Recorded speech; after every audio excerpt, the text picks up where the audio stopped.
प्रश्नावली 11 है आपके वृत्तों से संबंधित क्षेत्रफल। उसके इम्पोर्टेंट क्वेश्चन अपन देखते हैं। सबसे पहले अपन देख लेते हैं वृत्त क्या होता है। ये आपके है वृत्त, एक सर्कल वलयाकार, उसको क्या बोलते हैं अपन, वृत्त बोलते हैं।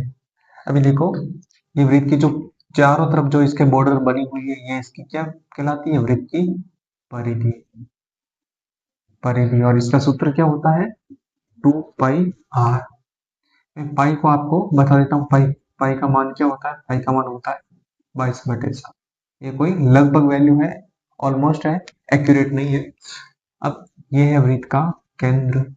यहाँ से अगर अपन ये खींचे तो ये क्या है, वृत्त की आर, ये वृत्त की त्रिज्या है। अगर इस त्रिज्या को मैं इधर और बढ़ा दूं तो इस पूरे को मैं क्या बोलूंगा, इस पूरे को बोलूंगा वृत्त का व्यास। अब सबसे पहले देखते हैं वृत्त का क्षेत्रफल। वृत्त का क्षेत्र, वृत्त का क्षेत्रफल होता है πr²। अगर मेरे पूरे वृत्त का नहीं चाहिए और मेरे को आधे वृत्त का ही चाहिए तो आधे वृत्त का क्षेत्रफल, अर्धवृत्त का क्षेत्रफल, अर्धवृत्त का क्षेत्रफल πr²। आधे वृत्त का चाहिए तो 2 से भाग लगा दो, बटे 2। फिर है चतुर्थांश का क्षेत्रफल। ये देखो, ये तुम्हारे आधा वृत्त हो गया, आधा इधर, मतलब एक भाग ये और एक भाग ये। और फिर बोल रहा है चतुर्थांश, मतलब इसके 4 टुकड़े कर दो, 1 2 3 4। अगर चतुर्थांश का क्षेत्रफल निकालना तो क्या करेंगे, चतुर्थांश का क्षेत्रफल πr² बटे 4 भाग है, बटे 4। सबसे पहले आपकी त्रिज्या, त्रिज्या है r। ये हमेशा व्यास की कितनी होती है, आधी होती है। अगर अपने को व्यास दे रखा है, व्यास हमेशा 2 गुना त्रिज्या होता है। व्यास दे रखा और त्रिज्या निकालनी है तो त्रिज्या बराबर व्यास बटे 2। जो त्रिज्या होती है ना r, पूरे वृत्त में समान रहती है। पूरे वृत्त में, जैसे ये 4 सेंटीमीटर मैंने याद लगा दिया तो ये पूरे वृत्त में 4 centimetre, 4 centimetre, 4 centimetre, 4 centimetre, 4 centimetre. और जो जीवा होती है, जीवा जो होती है आपके यहाँ पे होती है, वृत्त के केंद्र को छोड़ के यहाँ पे, ये आपके क्या है, वृत्त की जीवा। लेकिन अगर इसको केंद्र से मिला दे तो वृत्त का सबसे बड़ा व्यास होती है जीवा। ठीक है, तो ये आपके वृत्त की जीवा नाम दे देता हूँ, PQ। अभी ये टॉपिक वृत्त का त्रिज्यखंड। अब ये त्रिज्यखंड क्या होता है, पहले इसके नाम से अपन स्पष्ट कर देते हैं। त्रिज्याओं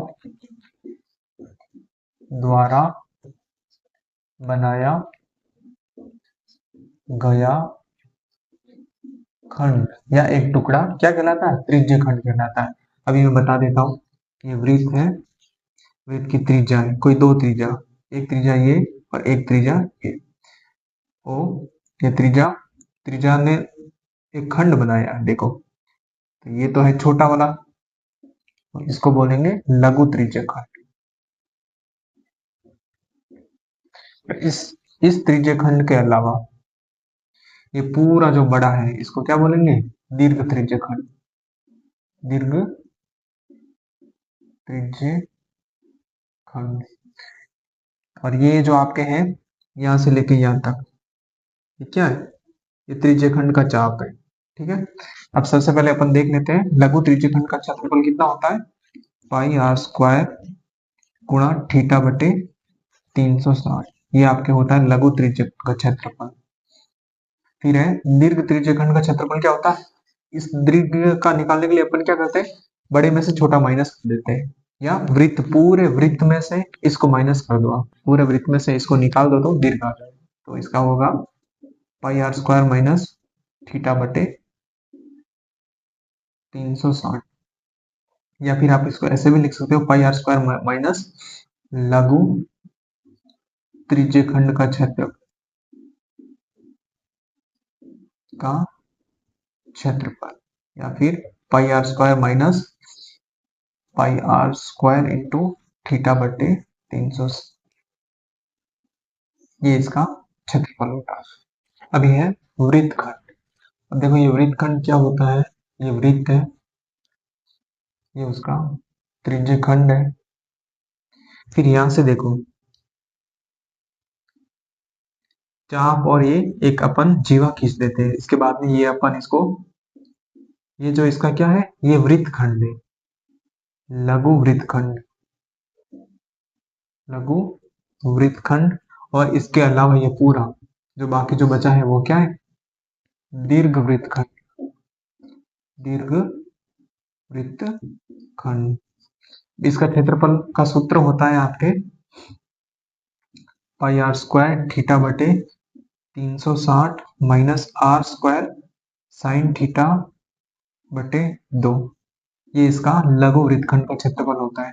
और दीर्घ वृत्तखंड का क्या होता है, वृत्त के क्षेत्रफल में से छोटा वाला वृत्तखंड अपन माइनस कर देते हैं, वृत्त के क्षेत्रफल, पूरे वृत्त के क्षेत्रफल में से इसको माइनस या इसको निकाल दो, तो ये अपना दीर्घ वृत्तखंड का क्षेत्रफल आ जाएगा। मतलब वृत्त के क्षेत्रफल में से पाई आर स्क्वायर माइनस लघु वृत्तखंड का क्षेत्रफल, लघु वृत्तखंड का क्षेत्रफल, या फिर इसको पूरा ही लिख दो, pi R square minus pi R square theta बटे 360 minus are square sine theta बटे। इंपॉर्टेंट सवालों में पहला इंपॉर्टेंट सवाल है आपके 6 सेंटीमीटर त्रिज्या वाले वृत्त के एक त्रिज्य खंड का क्षेत्रफल ज्ञात कीजिए जिसका कोण 60 डिग्री है। 6 सेंटीमीटर त्रिज्या वाले, देखो आर कितनी है, आर आपके 6 सेंटीमीटर है, थीटा कितना है, थीटा है 60 डिग्री है। वृत्त, ये वृत्त का त्रिज्य खंड, ये 6 सेंटीमीटर, ये 6 सेंटीमीटर और थीटा है आपके 60 डिग्री। सूत्र है आपके लघु त्रिज्य खंड या त्रिज्य खंड का क्षेत्रफल लघु ही है अपने ये पाई आर स्क्वायर थीटा बटे 360। पाई का मान है 22/7 इंटू आर अपनी 6 सेंटीमीटर है, 6 इंटू 6 इंटू थीटा 60 डिग्री है बटे 360। एक जीरो से एक जीरो कट गया, 6 से 36, 6 बार कट गया और इस 6 से ये 6 कट गया, 22 इंटू 6 बटे 7, 22 को 6 से गुणा करेंगे तो 132/7 सेंटीमीटर स्क्वायर। सवाल नंबर 3 है, त्रिज्या आर वाले वृत्त के उस त्रिज्य खंड का क्षेत्रफल निकालो जिसका कोण थीटा है। तो इसमें त्रिज्य खंड का क्षेत्रफल ही निकालना है, त्रिज्य खंड का क्षेत्रफल, त्रिज्य खंड में कौन सा, लघु त्रिज्य खंड का क्षेत्रफल, पाई आर स्क्वायर इंटू थीटा बटे 360। चौथा सवाल है, किसी वृत्त का त्रिज्य खंड उस वृत्त पर चतुर्थांश है, जो त्रिज्य खंड है ना उस वृत्त पर क्या है, चतुर्थांश है, मतलब चौथा हिस्सा है। तो त्रिज्य खंड में केंद्र पर बनने वाले कोणों की माप क्या होगी, ये वृत्त है, वृत्त का जो एक त्रिज्य खंड है, ये त्रिज्य खंड है आर आर, ये आपका चाप है। तो ये पूरे वृत्त का एक चौथा भाग है, मतलब ऐसे कितने त्रिज्य खंड और है, एक दो, एक दो, 3 और 4, 1 2 3 4। तो अपने को मान ज्ञात करना है, थीटा की माप क्या होगी, देखो 1 2 3 4, मतलब 4 कोण बन रहे हैं, तो त्रिज्य खंड में अंतर कोणों का योग कितना होता है, 360 डिग्री होता है। और अपने को चौथे कोण की माप याद करनी है, तो 360 डिग्री को किससे डिवाइड कर देंगे, 4 से डिवाइड कर देंगे, कितना बार जाएगा, 90 बार। तो चतुर्थांश के कोण थीटा की मान कितना होगा, 90 डिग्री, 90 डिग्री होगा।